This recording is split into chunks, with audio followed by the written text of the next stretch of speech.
Welcome back for a new game review, a surprise one I didn't even talk about before. Chose to wear a Kingdom Hearts shirt because this is the review for Kingdom Hearts Dream Drop Distance for the Nintendo 3DS. And I've actually been replaying. Dream Drop Distance is quite unique and different when it comes to Kingdom Hearts games. One, because you start out in a dream world, basically a tutorial battle against Ursula, and also you play both Sora and Riku, though you take place in the dreams of other worlds, which are than other past worlds since these are the dream worlds, as also Master Yen Sid talks about. Hopefully you appreciate the music in the background. Hopefully I don't have any copyright issues with the music from The World Ends With You. Um, but this takes place in different dream worlds. You have also characters from of course, World Ends With You rather than Final Fantasy. That's one of the reasons this game stands out for me personally. I like the fact they chose new Square Enix characters at that time, relatively new, from a DS game, which is great, by the way. Uh, I like it. I like the different style, and I like the fact that you have to beat the game, go back and forth playing. It's not like full playthrough with each character, like, say, Birth by Sleep, but you have to beat all the basic worlds for the most part with both characters, and each ends up with a little bit different, like, boss battles. And each character, you will face a different um, version of Xehanort, if you will, towards the last and final world in the game. Like, for instance, Sora, you will have to fight against Xemnas. And with Riku, you will have to fight Ansem. Also, you have some really cool secret, not major secret boss battles. You only have one real secret boss battle, which you go to after basically you beat the game, return to the fountain in Trevor's Town, and you will get a face Julian, or however you want to say, which was a special, unique version, like a cross between Pete meets Frankenstein. Very vicious and actually a pretty decent fight. And let me put it this way, I think he's harder to beat than actually fighting either Ansem or Xemnas. But that's just my opinion. Also, the anti-black coat is a heck of a good challenge. As long as you don't just spam balloon all the time, spell. But there are many great things. One of the main things I love about this game, besides that, of course, you use to get back and forth between characters, the drop system. And to expand the amount of time you stay as each Riku and Sora in world, to expend your time for whether it be grinding, story, whatever, you will have to use a special, of course, item called Drop Me Nots. That, which you can get for like 32 money, it's as long as you do a decent amount of grinding early on in the game, you can quickly gain money in the game, enough currency, in order to purchase. And also, one of the key figures, also difference mechanically with this game, combat is actually a lot of fun. I'll admit, I like the OP overpowerness of the, of course, flow motion mechanic, as it's called. Or if you want to call hardcore mechanic, whatever. But I love it because it allows you to reach places in the game that normally would not be reachable, but because of bouncing back and forth on walls, because you can do that in Notre Dame World and just bounce your way all the way to the top of the church. And yeah, basically your first main world will be Trevor's Town. Then you will get to go to interesting Disney worlds in this game. You will have first the series, 3 more worlds in the next set. Combat wise, it starts out with like a Paris world of Hunchback. which is pretty cool. It is kind of a shame you don't actually get to fight Judge Frollo, but still, I like him as an antagonist character in that world, is really good.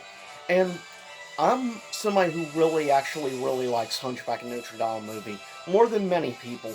So, I actually was happy when they added the world. Also, the fact you go to Pinocchio World, so you end up in a town instead of a theme park with Sora, while you end up in Monstros, the well, with Riku, which is interesting. Um, but yeah, you have Pinocchio, you have the grid also, and this time around the grid takes place in the story from Tron Legacy, which of course, in my opinion, is one of the most underrated Disney films of modern time. My personal opinion, I love the soundtrack, the music. Getting to fight Rinsler is a lot of fun. And in general, just as a big fan of Tron Legacy, I love that world. It's my favorite, hands down.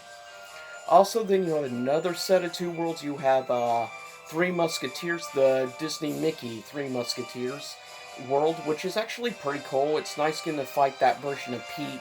I find quite enjoyable. And you also get to go to the world of Fantasia, which is awesome. Fantasia, criminally underrated, amazing piece of art. And the music is awesome because you get to hear the Nutcracker music and stuff in the game world, and it's just a lot of fun. And I like that each character has their own cool boss battle. I appreciate that. The diversity of different boss fights and different implementations. And in this game, since it's in a deep slumber version of the worlds, you don't face the inverse, you don't face the nobodies, or, of course, the heartless. You face Dream Eaters, which there are two classes of Dream Eaters. First is the normal, like, traditional Dream Eaters. Then you have the evil versions called Nightmares. So that's basically what happens in this game. You face them, and you will get two traditional Dream Eaters as to basically be part of your party throughout the game. Each has their own like skill tree and stuff. You will want to level them up, whether it be through mini games, combat, and stuff. And you can unlock special new like magic abilities, special new just like special attacks and other stuff, plus boost to your like stats, like whether it be boosts for like blocking or reducing damage from a specific type of music, which I find really cool personally. And I love the Dream Eaters more than a lot of people. A lot of people are like, well, with the whole like petting and stuff in the game of the Dream Eaters and stuff, they're like, that's a copy of Pokemon. No. Actually, Pokemon X and Y mechanic where you pet your Pokemon, that actually came from this. This predates Pokemon X and Y. This came out like 1 or 2 years before Pokemon X and Y. So Pokemon actually copied Kingdom Hearts. Not the other way around like some people try to say, which never paid attention to the timeline. I like Pokemon, but I like Kingdom Hearts 10 times more than Pokemon, and I will defend Kingdom Hearts till my dying breath. It's that simple. So with that said, this is, for me, personal opinion on things, but for me, on a grading scale that I use, I give Kingdom Hearts Dream Drop Distance an A+. A perfect score for a great game, and in my opinion, easily, it goes back and forth between my fourth and being my third favorite Kingdom Hearts game of all time. It may be my third favorite Kingdom Hearts game of all time, though, when I think about it, because the combat's a lot of fun, and I'm just playthrough. I believe this was my 5th full playthrough of the game.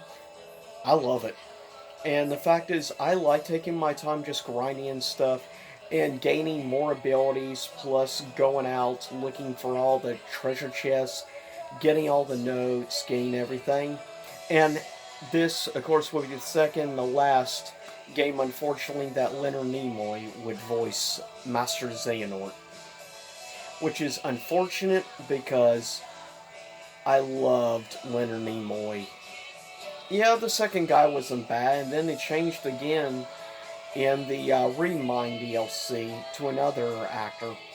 It sucks though, but unfortunately they got stuck in the situation. But that was one of the things that made the game, and I love this game mainly for one, the fact Xemnas is in it a decent amount. And I'm happy about that because Xemnas is my personal favorite of all the organization members. Not Xehanort, young, which of course you have in this, and boy is he a pain, young Xehanort. He is a major pain to fight. Freaking time abilities, time stop and everything. It's all about, you definitely want to use your flow motion abilities against him, or if you want to be like other people, just balloon him to death with the balloon magic ability. But whatever it is, I highly recommend, if you have a 3DS, or heck, if you get a chance, get the remastered version, fine.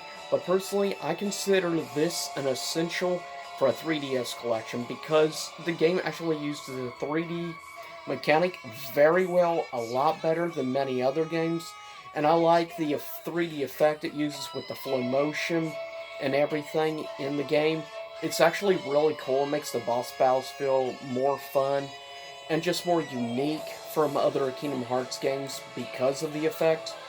But with that said, this was my review for Kingdom Hearts Dream Drop Distance. And I'll see y'all next time. Have a good rest of 2021. See you next time. Same YouTube time, same YouTube channel. Stay safe.